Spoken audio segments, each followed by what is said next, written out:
Nigel, welcome to Charlton Athletic. It's the start of a new era here at the Valley. How does that feel to be a part of that? Thank you. I'm really looking forward to it. It's quite an exciting opportunity. Something that's happened very, very quickly. But I'm really pleased to be here and looking forward to meeting the players and getting started. As you say, it has been a whirlwind week here at the club.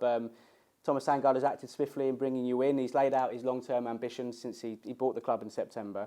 What were those initial conversations like with Thomas? Because it's an exciting time for this football club, isn't it? It is, as you say, it's happened very, very quickly. And I had a conversation with Thomas and he's obviously highlighted where he wants to go. So it's good that there's a vision. It's an exciting vision. It's a long-term vision. And we all know in football, it's a challenge, to actually think about getting to the Premier League again. We all want that.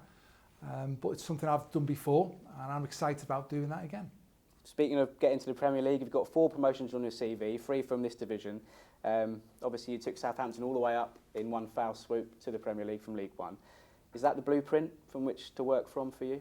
I think it's you just got to realise we can just put the building blocks in place, do the basics well to an elite level and just try and make sure we keep improving all the time, then we'll give ourselves an opportunity. Likewise, we want to make sure there's a great pathway for the youngsters. The academy here has been brilliant under Steve Avery, and what we want to make sure is that our homegrown players, there's a pathway for them through to the first team, which is important, and it's that long-term vision. And again, that's going to help the football club moving forward.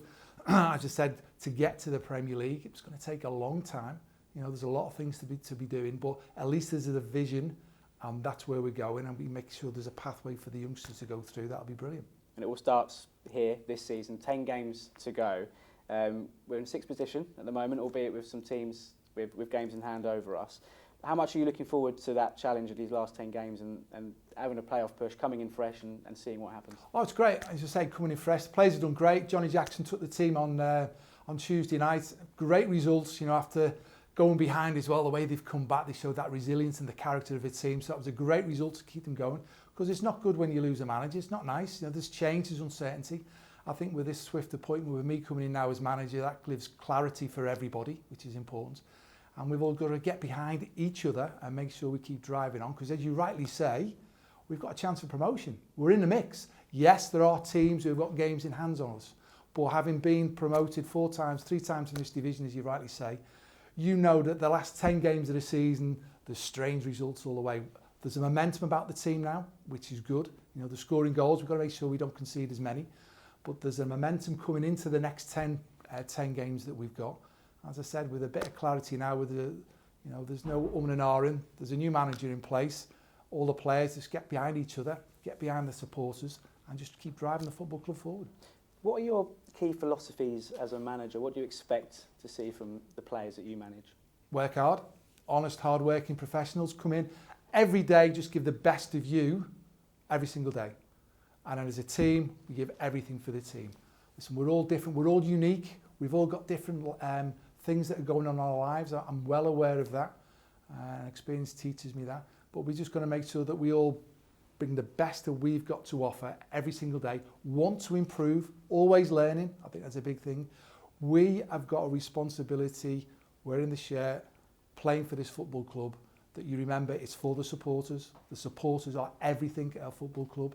And when you go out, you've got to give everything you've got. We've got like the COVID situation. I've just had my jab last night, and I've just had the first swab test now, so I'm just waiting on the results. So hopefully it's all right. It's not pleasant when it's going through your neck, but it's a challenging time of the year.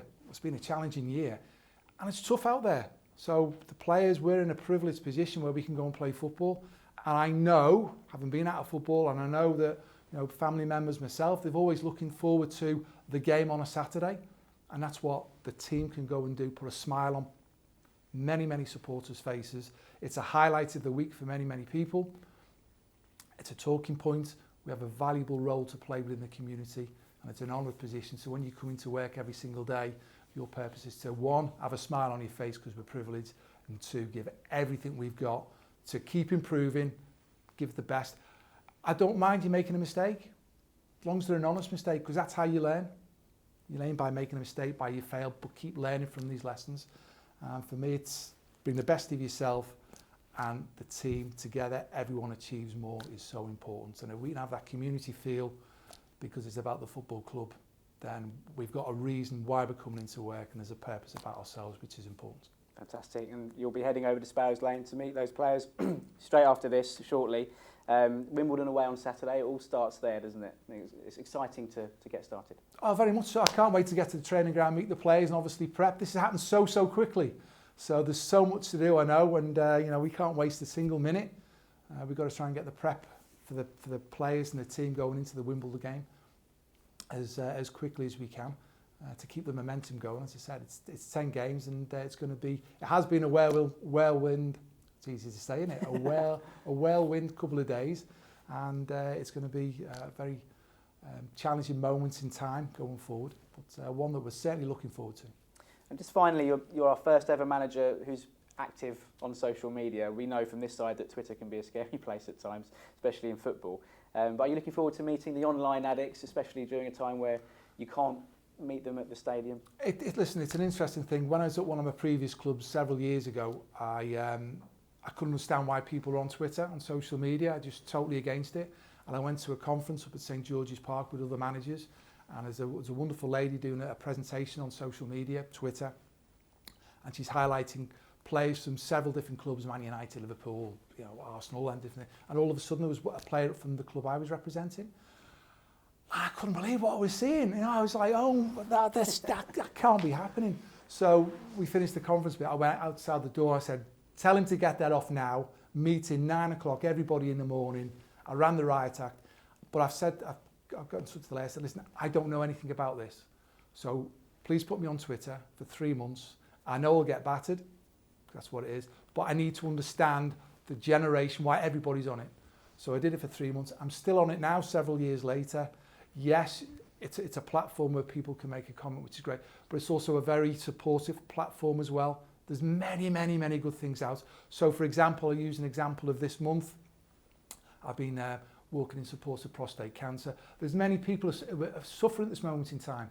And I know, just having a little video in the morning, start again, it's helped a lot of people because people have told me that. Now, I know we're in the football world and people have got an opinion. I understand that. I appreciate that. I just try and be the best I can to try and help everybody else. So it's there, but as you rightly say, there's an opportunity to engage with the supporters, especially now when we can't actually meet them because we can't get to the turnstiles, come to the stadium, into the valley, just at this moment in time. But I'm sure very soon that will happen, and we'll be looking forward to that moment.